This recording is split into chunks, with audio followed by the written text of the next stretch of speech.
It's deadline day, people. Welcome along to Forever United TV. What is happening in the last hour of this January transfer window? I've got everything covered here on Forever United TV. And that's your lot. See you later, everybody. That is United with no money. Joking. Of course, I'm only joking. We have got a little bit of time left to go yet. But no, it doesn't look good for Manchester United. If you are one of them fans that was hoping that Manchester United would steal a signing or maybe bring in a lone player right at the death, no, I'm afraid, is the answer. Manchester United putting the blockers on outgoings is the biggest story that we have got to take from today. I'll run through all of the academy players that are on their way out of Manchester United as well in the show. I'll get your opinions on them. Are they the right moves for most of, or the majority of Manchester United's under-21 team at the moment? Some big players leaving from that academy of Manchester United to get their game time. Good practice for the future, and I think much needed. I think that is definitely the right move for United. But what we want to know is what's happening with our first team. Michael Carrick has worked wonders in his first couple of weeks, and Manchester United should back him, shouldn't they? Give him that extra player just to see it through this season and get Champions League football? Well, no. But again, like I said, the bigger headline is players that aren't leaving. I'm going to talk about Malacia. I'm going to talk about Xerxes and Manuel Agate, updates on all of them players. I want your input as well, of course. Get into the live chat. Talk to me, everybody, and let me know what you're thinking. Has this been one of the dullest transfer windows in Manchester United's history? I'm also going to ask the question, though. You know I like to be fair, and you know I like to look at it from both sides. Is this the change that we have all been asking for? The knee-jerk reaction signings, the quick fixes, the players that are just stuck there forever and a day because Manchester United's recruitment team just did not know what they were doing. Well, United are not willing to go out and buy anybody unless it's the right player. Is that the right way to go? Are we saving our money for the summer? Are we really going to go blockbuster style in the summer transfer window? Because this January United have done exactly nothing. And that is in incomings and outgoings. I've never known a window like it. You know what? You always get something that happens in January. Think back to January last year and where United were. Amorim was in place.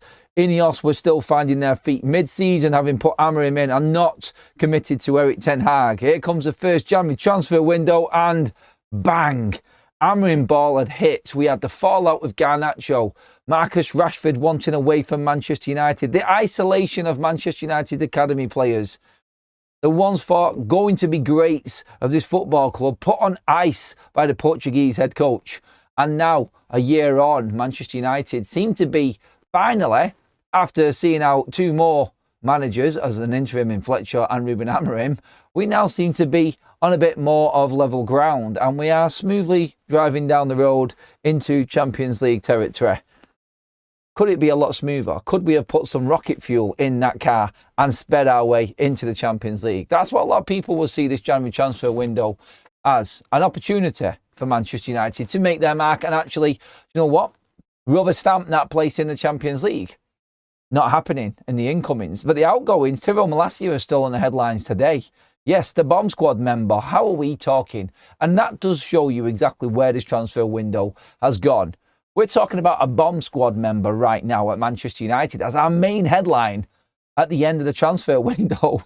That does give you an idea of the business Manchester United have done this window. But to bring this to you and where we're actually at with Tyrell Malacia and why we're talking about him, apparently there has been a block on a move away from Man United by Jason Wilcox. I'll read through these headlines. They first surfaced from reports in Dutch media, which said Tyrell Malacia was on his way to Istanbul when Jason Wilcox suddenly called him back to Manchester United. Wilcox changed his mind and to the frustration of Malacia, who wanted the transfer. Reading more into this, until Monday morning today, everything seemed to be fine with Tyrell Malacia, who only had to undergo a medical examination. Malacia would leave for Turkey 6 months before his contract with Manchester United would expire. Until just before he was about to board a plane, a call from Jason Wilcox came. Wilcox has changed his mind. Malacia didn't go anywhere anymore, although there is no perspective of Malacia. Manchester United preferred to keep him in the selection on closer inspection, to the disbelief of the player. Now, this has obviously then escalated to the point where the local Manchester United, the Northwest correspondents and people who follow Manchester United, them journalists started to pick up on the story. Manchester United expect Tyrone Malacia to remain part of their first team squad for the remainder of the season. Patrick Dorgu's injury changed his situation after an exit had been planned. Club sources deny that they had actually agreed a transfer or the exit was as advanced as suggested. That was from Rich Fay in his thoughts on this one. Ty Marshall of the MEN had his piece, and he said Tyrone Malacia is very disappointed that a move to Turkey has been blocked this morning. Jason Wilcox called it off with Malacia preparing to fly to Istanbul. So that's Ty Marshall of the MEN. That's Rich Fay, independent journalist as well. And their thoughts on this. United have started to push the story out that Manchester United did not agree a deal already for Tyrone Malacia to leave. It seems to be a different story from the Dutch players' side of things, though. And again, look, I'm not really bothered what happens with Tyrone Malacia.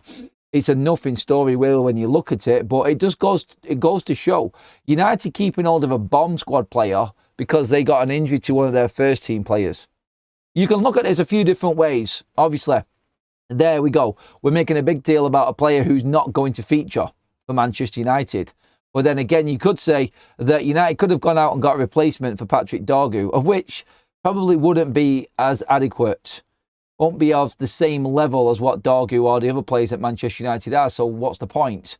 When Dorgu comes back later on in this season, you're going to have another player sat there on big wages probably at Manchester United doing absolutely nothing. So what's the point? That, I think, is the issue. Man United might look at this and go, well, we have been burnt here before. Remember Sergio Reguilon being sent back in January to Spurs because we thought Tyrone Malacia was going to be coming back. That report was wrong, and obviously Manchester United then struggled for the rest of the season putting in make-weight fullbacks because we didn't plan and didn't organise our window properly. This now, I think, is Manchester United holding firm with their plan, which is they are not going to make short-term buys. They're not going for players for quick fixes. They've got long-term plans, and the season has to be dealt with without new incomings in January. That's the stance of the football club, and that's where they're looking for the future as well. This is how it's going to be. I was listening to Rob Dorsett on Sky before, who was saying United are not going to do this anymore. They have made it clear that they're not going to buy quick fix players. They're not going to buy quick replacements for players that might be injured. There's no knee-jerk reaction from Manchester United with different circumstances that might come up at the club with players, fallout, suspensions, injuries like we're talking here with Dorgu. It's just not going to happen anymore. Are you happy with this, Man United fans? I made the point earlier on this morning about Manchester United being able to go out into that market and get a midfielder. We knew the situation. Like, you can talk about Tyrone Malacia right now and Patrick Dorgu being injured. And like I said, this is a nothing story. United have known that they have got a shortage in midfield all season. And they've had a chance to prepare in January for this prepare for January and this transfer window to be ready and make potentially another signing, a loan player. Get to work. Be ready to go. And it just doesn't look like they were ever going to sign anybody. It just looks like they made a plan and that was that. We are going to wait it out until the summer, and nothing that comes up in January or any potential deal that comes up is going to change our minds or our plans. It's like they have said that we know that Elliot Anderson, Adam Wharton, Angelo Stiller, Carlos Baleba, whoever it may be in midfield, they're not going to be available in January, so we're not going to go for them. It's as simple as that. We're not going to get any players in because we don't want squad players hanging around, feeding off this football club, freeloading, you could say, taking Manchester United for a payday again, sat there on the bench doing absolutely nothing. Well, they've just decided to keep one of them players on 75 grand a week who isn't going to feature for Manchester United. You could look at that and say, well, Adam, he might be in there because we might get another injury. What about Luke Shaw? If Luke Shaw gets injured, who are you going to play? He'd probably play Dallow at left back ahead of Malacia. That's what he would do. He'd probably play Mazraoui at left back ahead of Malacia because Mazraoui can play there as well.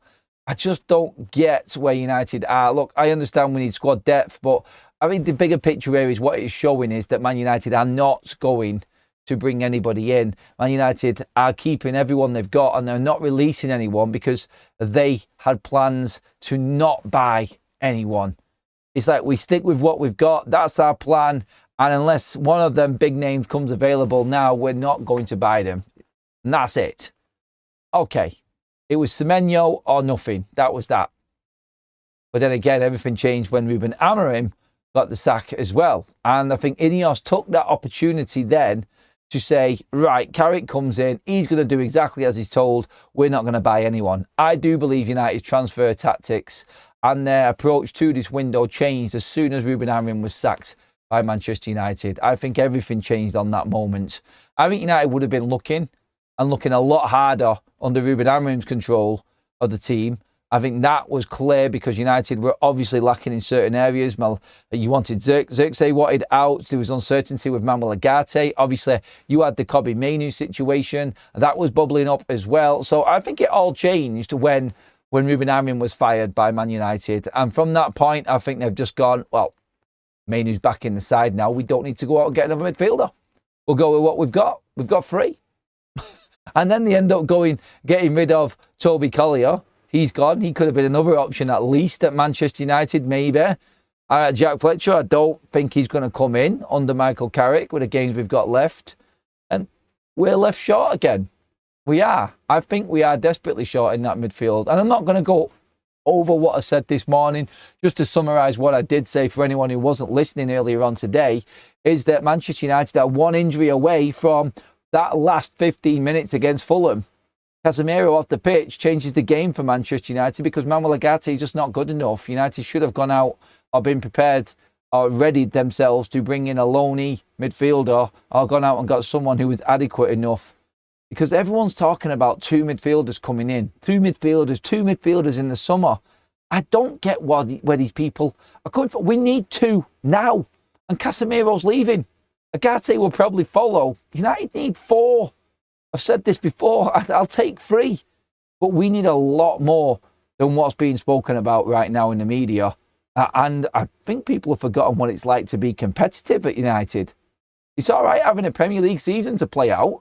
But when you've got European football, which we are looking very good for now, even if we don't make Champions League football, Man United now are already 5 points clear of not being in Europe. So effectively what I'm saying is we're 5 clear of that 7th place right now. And that is telling me one thing, that there's nobody good enough beyond this top 6 to actually challenge to get in here. So United are back in Europe with multiple games next season with another manager or maybe even Michael Carrick. So I think they've forgotten what it's like. I think they've forgotten how many players we actually do need.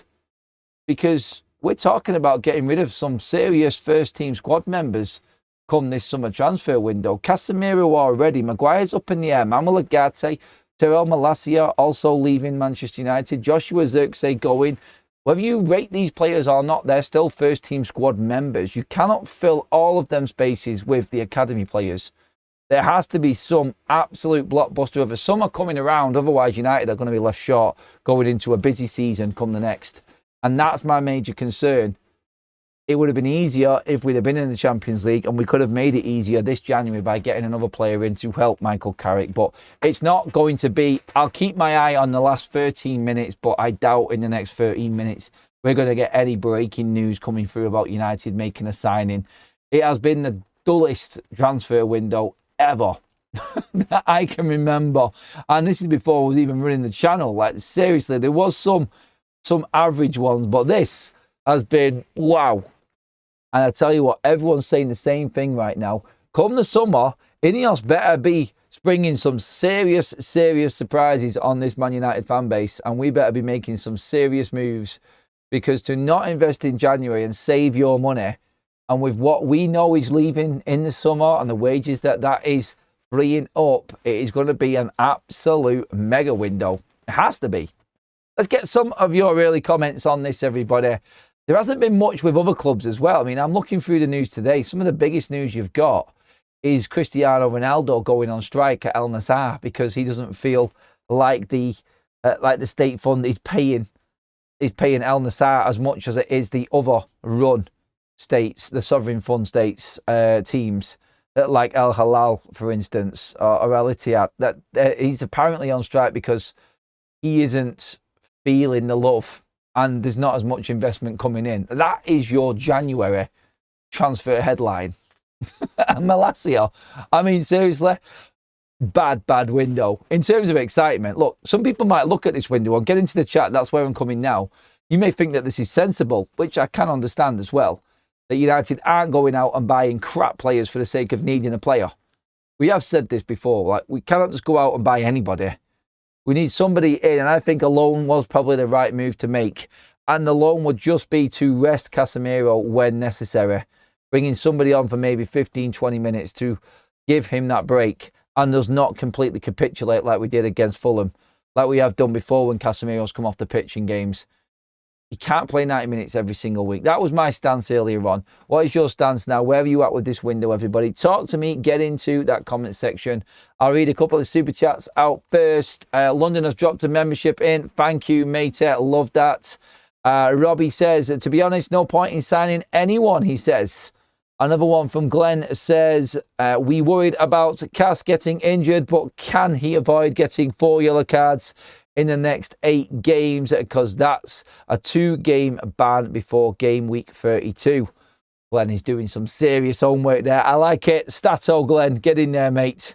I love people who dig up them stats. I love good stats. So if you've got any crackers, get them into the live comment section as well, please, everybody. I say scrap the January window except for loans. It is a waste of time, innit? That was from Robbie. Again, it's like it's just a non-event now. Nobody, I mean, don't get me wrong, like last window it was a bit crazy, wasn't it? We had the Aiden Heaven and Patrick Dorgu transfers coming in. Manchester United actually getting rid of Marcus Rashford. That was big news back in last January when he went to Aston Villa. So last January was quite exciting. This one, I think United are a lot more settled. And if anything, it kind of does say that we are in a better position than we was this time last year. So you could take that as a positive, that we're not busting a gut to get somebody in, because we feel like we're in a more comfortable position where we have control of the squad that we've got. There's no AWOL players or car crash players right now causing a stink behind the scenes, or any issues within the Man United squad or anything like that. I mean, the bad eggs were there for everybody to see last season. I mean, my God, you could have gone through a list.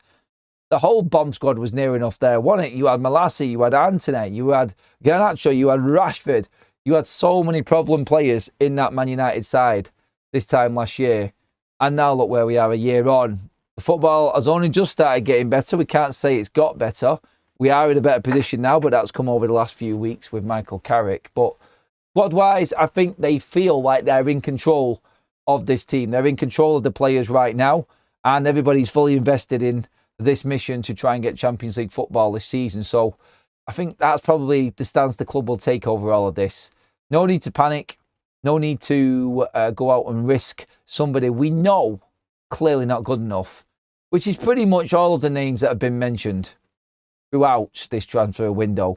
We talked about Conor Gallagher. He hasn't really done much for Spurs since coming in. Nothing's changed with them.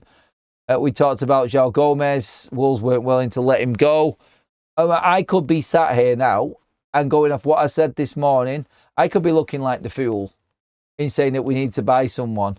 We might get Champions League football this season, and then we can go and spend every penny we've got on building this new midfield come the summer. I just feel like we could have done something and pushed the envelope a bit more to secure Champions League. And credit to Michael Carrick if he gets us there, by the way. I do think that this will be an absolute, one of the best auditions that you could ever make for a manager's job. If it's not United, it's somebody else. He gets this team, which everyone's failed with, into the Champions League places in the time that he's got, then he deserves a bleeding medal, the man, doesn't he? He really does. Invest in youth, especially as we have left the EU, says Robbie. In terms of the youth, in terms of the players, Manchester United have been extremely busy this deadline day with moving on certain players, going through the players. Unfortunately, Harry Maas has picked up an injury for Norwich as well, which isn't good news. He's only just made that move as well, so he's out at the moment. Manchester United defender Tyler Fredrickson is set to remain at Manchester United to the end of the season. Fredrickson has been subject of significant interest and was due to go out on loan during the current transfer window, but has picked up an injury that will prevent him making any immediate move. Unfortunately for him, Huddersfield Town and Scottish Premiership sides, Aberdeen in particular, were both really keen on Fredrickson. Celtic have also inquired about Fredrickson during this transfer window. Manchester United, in terms of Scottish Premier League sides, have loaned out their under-21 captain, Jacob Devaney. He is set to go out on loan to St Mirren of the SPL as well now. So that is a good move. Devaney is 18, has been a key figure in United's under-21 setup this season, featuring in every game, initially under Travis Binion and then Tom Curtis, following the coaching reshuffle at senior level. Obviously, Binion in with Carrick now. So that is a good move for him. He has one of them unsung sort of hero-type players in Manchester United's academy. So Devaney has gone out on loan as well, which is a good move for him. Manchester United winger James Scanlon is set to join Swindon Town on loan as well. He who scored a hat-trick for Manchester United under-21s in their European trophy the other night at Old Trafford. That's something that people will remember as well. So Scanlon also out, another young prospect, wide player. He is out on loan at Swindon Town. You can see the headline going across the bottom of your screen there. That was on Gabe Biancari as well. Manchester United have turned down an offer from Real Betis on a permanent deal for Gabe Biancari. Like, stuff you. Like, we all remember what Betis were like when dealing with Antony. So forget it. We don't really care for Real Betis. That's what I say. So yes, Biancari is not leaving on a permanent deal. He is heading, what it looks like, to Rotherham. Now, the story on this one has come from Sky and Daniel Kahn, who was reporting from Carrington today for Sky Sports, who says Biancari is close to joining Rotherham United on loan for the rest of the season. Manchester United's under-21 striker has attracted interest from Europe, including Real Betis, but Rotherham seem as best step for his development. Rotherham was one of the destinations for a lot of Manchester United's academy interest.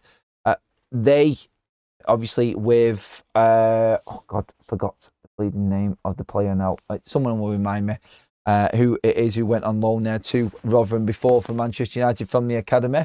And look, I mean, it's the right time to go. Scanlon and Biancari both need moves. Another name as well, leaving Manchester United till the end of the season. This is now official also, and that is Ethan Wheatley. The striker has joined Bradford City on loan for the remainder of the season as well. He is just back from his first loan, which I think was Northampton. I'm pretty certain it was Northampton.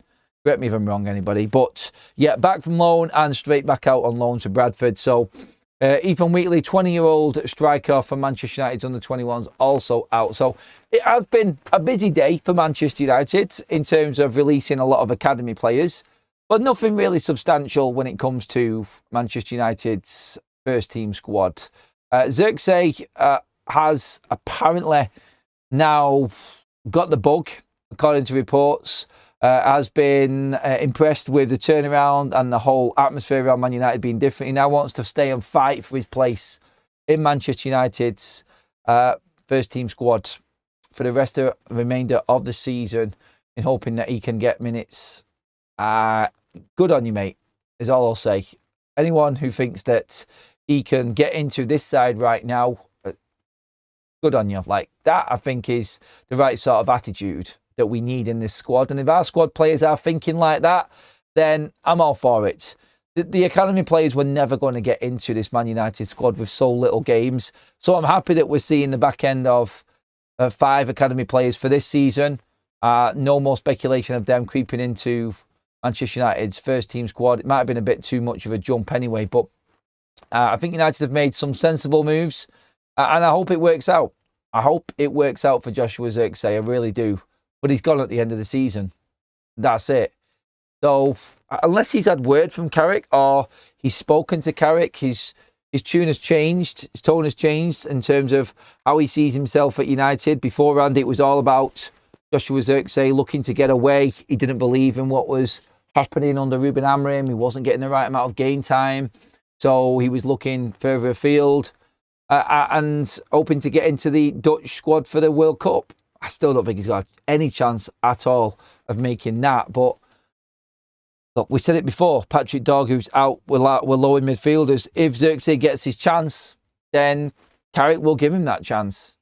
And if he does perform well and takes his opportunity, then he might get more minutes. I'm just going to say I don't think he will. And I don't think he's got enough in his locker to take that chance. But look, I like his mentality. Knowing that he's gone at the end of the season to stay and fight and know that he's got no chance now whatsoever of making that World Cup squad. Sounds like I'm being really downbeat about that there, doesn't it? But come on, let's be honest. That is the reality for Joshua Zirkzee now. He is never making that Dutch squad. Never in a million years.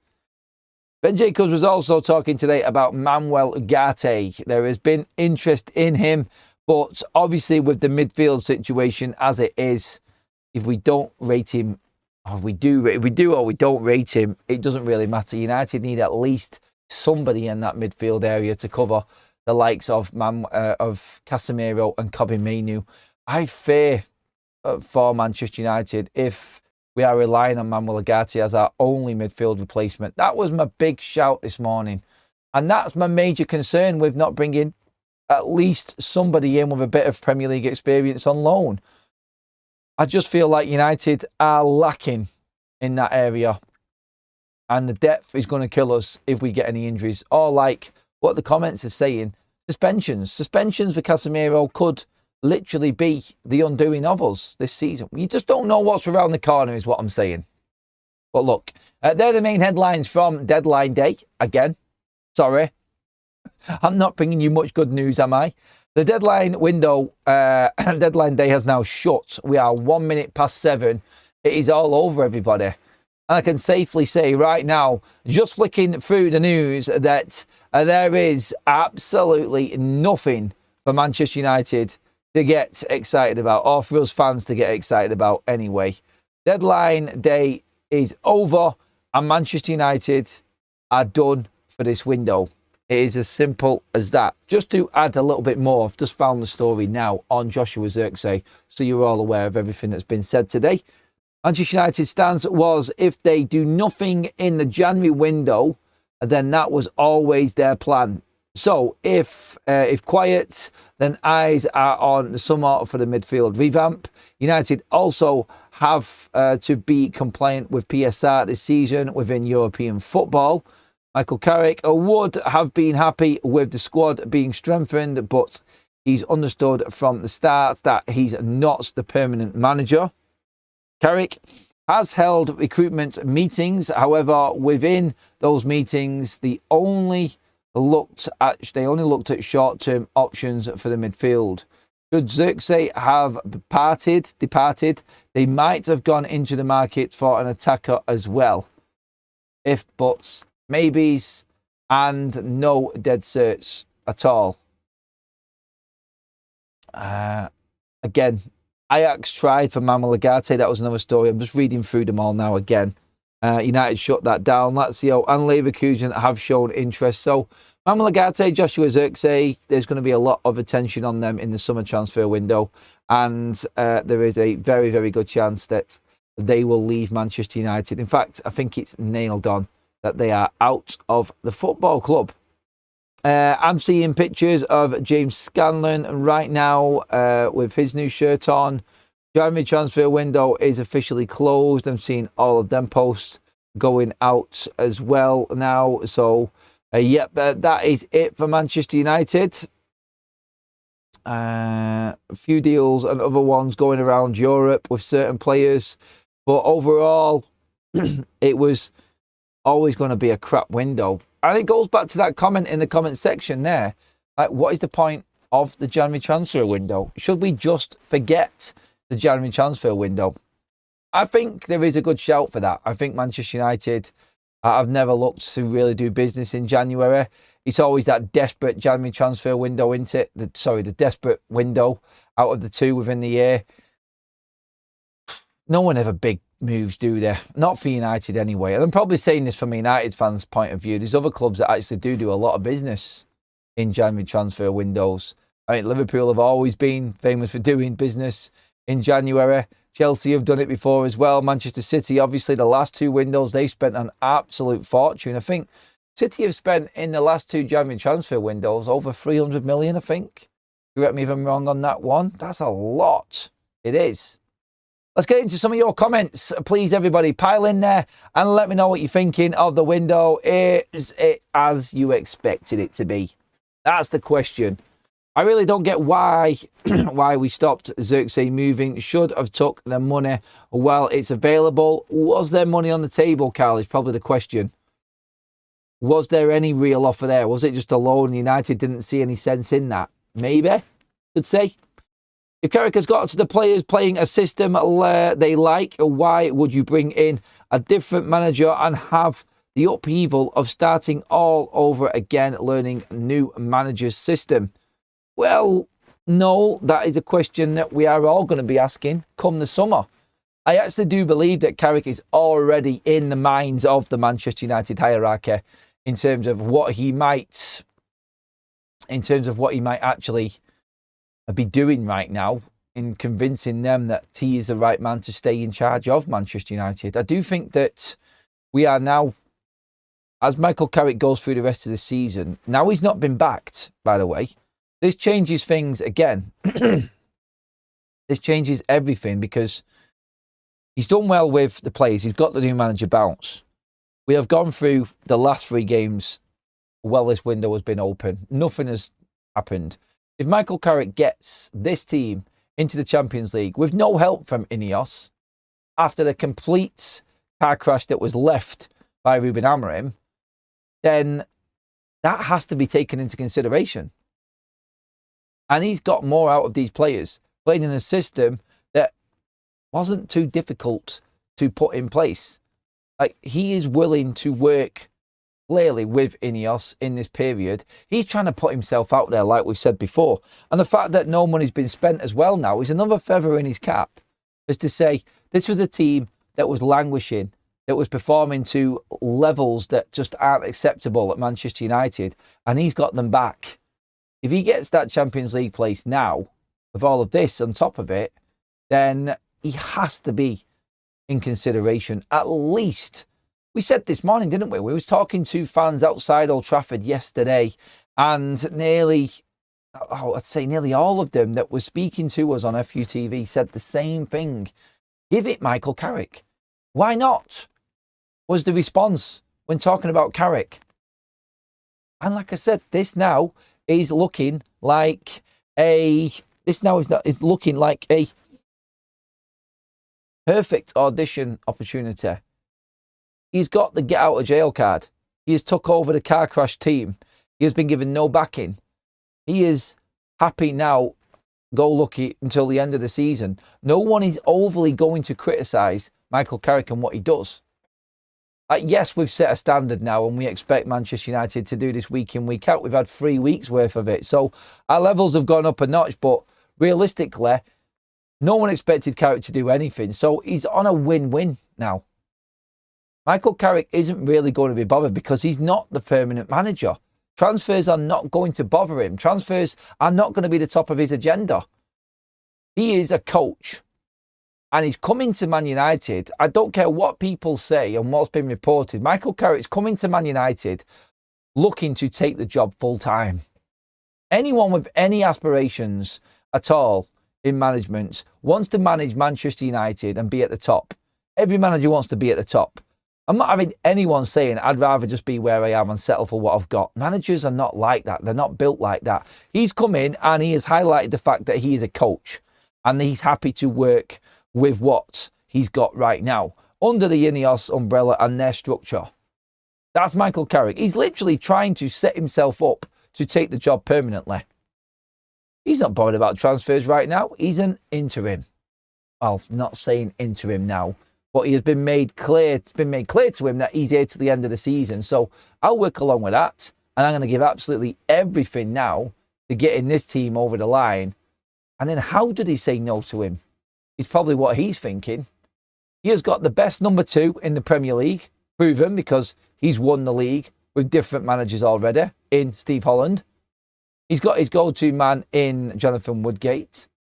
I'm sure he will expand his staff and his team if he does get the job permanently.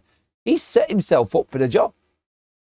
That's what he's thinking right now. If I'm Michael Carrick right now, I'm thinking I've got a great chance here of taking this job permanently. This window shows the Glazers are not interested in success. It's all about ripping us off, as says the Red Debater.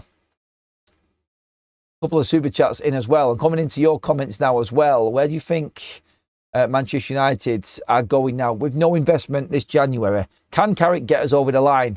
Give me your thoughts on that, people, in the chat. We are a joke, says Ray. We are a joke in January. That's why they sack off previous coaches and gone hope we don't get injuries and suspensions with 14 games left. Same old story. Kind of isn't the same old story at the moment, no, because United are doing things that we haven't seen for a while. Scoring plenty of goals, playing entertaining football, and winning games. That's the one big thing. Out of all of this, Ineos are absolutely buzzing right now because United are winning games.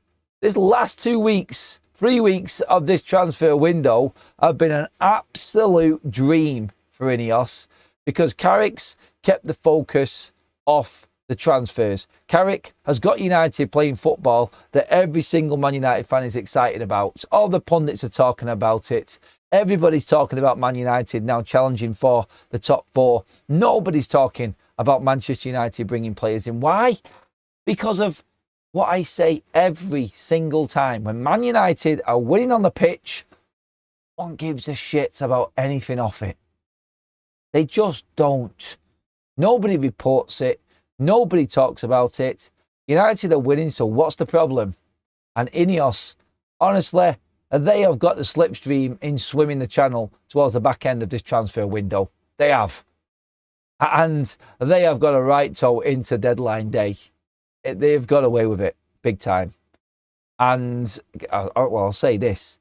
Can you imagine if Man United hadn't done well in these last 3 games and we had this same scenario now at the end of the window? Can you imagine what the fans would be like, what the media would be like, the scrutiny and the pressure? None of that. None of it at all.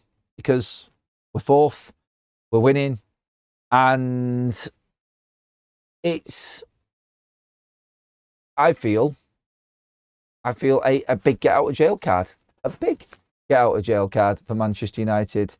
And I just think that we are now full steam ahead to the summer, and they can stick to that stance. They can stick to it because they have got Michael Carrick in here, and no one's going to have a go at Carrick. So that's how I see it as a fan anyway. But get your comments in. Talk to me, everybody. Okay, we've got Robbie in again with another super chat. Thank you for all the super chats, everybody. Really love that. Really appreciate the support on the channel. We have seen off another transfer window, people. I knew there'd be no point in me going away this January. I normally go away to try and get the news and bring the stories. I knew there'd be no point in January, so I stayed at home. I'll save the summer transfer window sort of road trips for the summer, and I'll just save it all up for that, because you know it's going to be a big summer, and I'll be all over the news. Whether it's at the side of the pool or on the beach, I'll bring you the transfer headlines here on Forever United TV. You know the score. We need what's that? An experienced manager. Your words have split up there, Robbie, on that super chat. Cheers for that, man. We need an experienced manager. See, this is the thing with managers. Experienced in what? Where are Man United going next? Are we going to win a trophy next season, a big trophy? Would anybody in the chat right now say that United can win the Champions League or the Premier League next season? If the answer is no, then is Michael Carrick the right man, because he's got us top 4? Is that the standard for next season? Is that what we're expecting and accepting to a degree? And Carrick's the man because he's done it already. Stabilising top 4. Is that what experience is? Maybe next season isn't the time to bring in the world-class manager. I think it is still. And I agree, we need a top manager who's won things. But bringing in a top manager who's won things is to win things at United now, isn't it? If you're bringing in an experienced manager with trophy winning seasons behind him, major trophies, then you're expecting that manager to do the same. So this is where I think it's key for Man United. Like, what is the expectation for next season? Because if you are just looking to stabilise and stay top 4, then you might as well keep Carrick. That's, of course, if he does make top 4. Ant says, with another super chat, the second Carrick asks for stuff, he'll be sacked. Well, this is the thing. Have United already got their targets? We've said this before, haven't we? Robbie says, Tuchel is my choice. I would like Thomas Tuchel if we are going to bring another manager in. I think he is the man that's going to get the respect from these players. Adam, it's fantastic how things are going with Carrick, but we need to wait until after the World Cup to see what else is out there. Still got to go ahead, Paul, and get the players in, though. Let's not forget, after the World Cup is second half of July. And by then, you're already thinking about squad depth, players in, pre-season, the tours. That's where you're at. So, honestly, when I look at it, I think United need to be buying players still. So, if you're still unsure about the manager, it does show that Ineos are running the ship in terms of the transfers. I think they will go into the summer with their plan, and doesn't matter who the manager is, they're going to get the players that they want. Ten Hag had won 2 trophies and they sacked him. Get these clowns owners out. Yeah, but we didn't get Champions League consistently. And we were on a downward spiral with Ten Hag. It was going horrific. And there was no hope going forward. We cannot just look at what's gone before. Like, Ten Hag won a League Cup and an FA Cup. Thank you, great, fantastic. But we would have been out of Europe if we didn't win that FA Cup. We always got to look at the league table. The league table is the be-all and end-all for Manchester United. Cups are great. Trophies are fantastic. But United need to be up there in the league. That's a standard. Then the cup's on top. Erik ten Hag got 616 million. Ollie got 450 million. Jose 400. Ruben Amorim 240. Managers get money. We just don't spend it well in the past. Recruitment is everything in football, and Ineos have in the main recruited well. Well, we're not saying at all. I agree with Carl on that one. And you all know my stance on this. Ineos have bought good players. We are looking at a lot of players in this squad right now that Ineos have brought in that are our go-tos. They really are. You look at the front line. I don't want anyone else in there. You look at the goalkeeper. Fantastic signing. I look at Mazraoui. I like the Litz. I like them players. Yoro could be a great player. The bad ones really are Agati and Xerxes. Because you can also say for 26.5 million, this time last year when Man United were buying Patrick Dorgu, who everyone wants in his side right now, and Aiden Heaven, who everyone thinks is an absolute steal and the future of this football club, then on the whole, recruitment has been good. But we are catching up because of the way that this football club was run before as well. The one thing Ineos have completely screwed up is the manager situation. They have just taken too long to settle and deal with that scenario. And that's been the biggest problem. And that's why we are where we are now. Unfortunately, it is because of Ineos' decisions with managers. Ten Hag should have been sacked after the FA Cup final. If you think it's harsh or not, I thought Ineos were going to come in and start making brutal decisions. Should they have gone with a manager with zero experience in the Premier League midway through one of our worst ever Premier League seasons off the back of our worst Premier League season? Was that the right call? Proven not to be.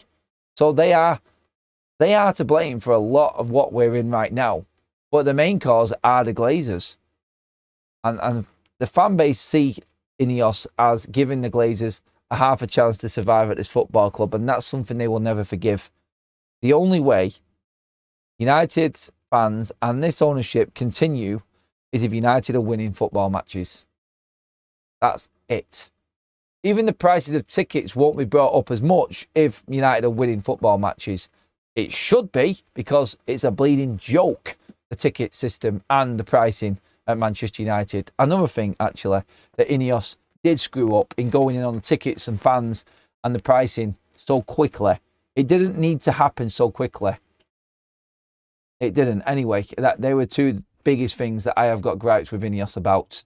In terms of the last two transfer windows, the 6 players we've brought in, no issue at all, because they're all fighting for first team starts. And I don't think anyone would have an issue with any of them first 6 signings that Man United made. If them players were in... Sorry, if any of them last 6 signings that Ineos made were in the starting lineup, I would guarantee there would be hardly any Manchester United fans having a problem with it. Dorgu, Heaven, Lamens, Sesko, Cunha and Bumo. That is over half of your starting 11, and that's the last 2 transfer windows for Manchester United.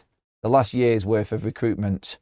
Not bad on that side of things. There's a shed load of other stuff which has gone completely wrong.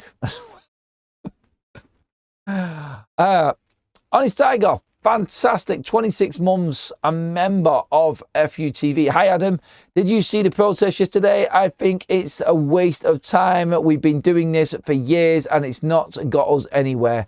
Quick question, when is the ladies semi-final and who did you get? We got kicked out of that competition, by the way. That's another story. I'll talk about it next time I'm on Adam FC. So if you want to check out any of the stuff going on behind the scenes, I didn't talk about it because I was that annoyed. We got kicked out. We won the quarterfinal 4-0, but we've been kicked out. I'll tell you more on Adam FC. So if you haven't seen the other content on my other channel, go check it out, please, everybody, because that's where I do a lot of the stuff behind the scenes and sort of off-the-cuff content as well. A lot of fun, including my meltdown and joyous moments of that Manchester United Fulham game yesterday in the stands. Still suffering, as you can hear in my voice right now. Anyway, yes. Winning excuses them not investing as well. Right, okay. Yeah, I get what you mean, and pretty much what I said. Thanks for the super chat, mate. And thanks for renewing the membership as well, Honest Tiger. I love that, mate. It does. It takes the pressure off. Carrick has got Ineos. Oh, I'll tell you what. I said it a minute ago, didn't I? They are loving him right now because the focus is not on what it should be. It's on United winning, which is great. And everyone forgets about everything else. It does. Adam, Ineos are the ownership version of Andre Onana, full of mistakes and spin, more PR than a car with a tyre burst. I've been to Old Trafford since the 70s. Get these owners out, says Simon. Greedy Fukas, not the other word. Well put there, Simon. Again, clever. Every top manager had to start somewhere and don't get it right straight away. Carrick has a chance to make a real name for himself and maybe a future England manager as well. Ooh. Honest Tiger just gifted a membership. That's gone to Paula. Welcome to the membership club, Paula. Good to have you in there with us. Where the hell did that time go on this video, by the way? Oh, my days. Seriously. I haven't got all of the winners, by the way, on the prediction game sorted. I will do them tomorrow morning. My apologies. It's been a very busy day. There are 5 winners from that game yesterday. I will announce them all in the morning show. I just have to make sure that all the prizes are ready to give away, and then we can go from there. So that's what's happening with that anyway. If you didn't get involved in our prediction game over on Big Up yesterday, please do, because the announcement for the 25 grand winner is also being made as well. I'll find out who that is on Wednesday, whether it's anyone from FUTV as well. Yeah, 25 grand, people. That is being given away on Big Up this week. So I'll let you know and update you on that also. Jonathan says, oh, with a super sticker. Thank you, mates. I love that. I really appreciate all of the support, everyone, as well. Like we said, the transfer window was closed. We have got through another window, people. It is all over. And now we can look forward to real rumours and proper targets come the summer. It will happen, and it'll start pretty much straight away. This window ending is not going to end the speculation. All it's going to do now is focus everyone's minds on the real money signings which are coming this summer. But for now, that is the January transfer window closed, everybody. An absolute non-event for Manchester United. It has been the deadline day for Manchester United because it's been dead in terms of transfers. Thank you for watching, everyone. Thank you, mods. Brilliant job. Thank you to all the super chatters, as always. You absolute legends. Don't forget to go and check out all the rest of the content from match day yesterday. It was epic. If you haven't watched it already, loads of fun and 20 times more entertaining than waiting around on deadline day for Man United making a signing. Because it's not going to happen. Onwards and upwards, on to the summer transfer window next. But we've got all the rest of this season to get through first here on Forever United TV. Thank you again, everybody. I will see you all first thing in the morning. Have a great evening, whatever you're up to. Be safe out there. Give this video a like on the way out if you're loving the content. Hit that subscribe button and have a good one, people. See you all in a bit.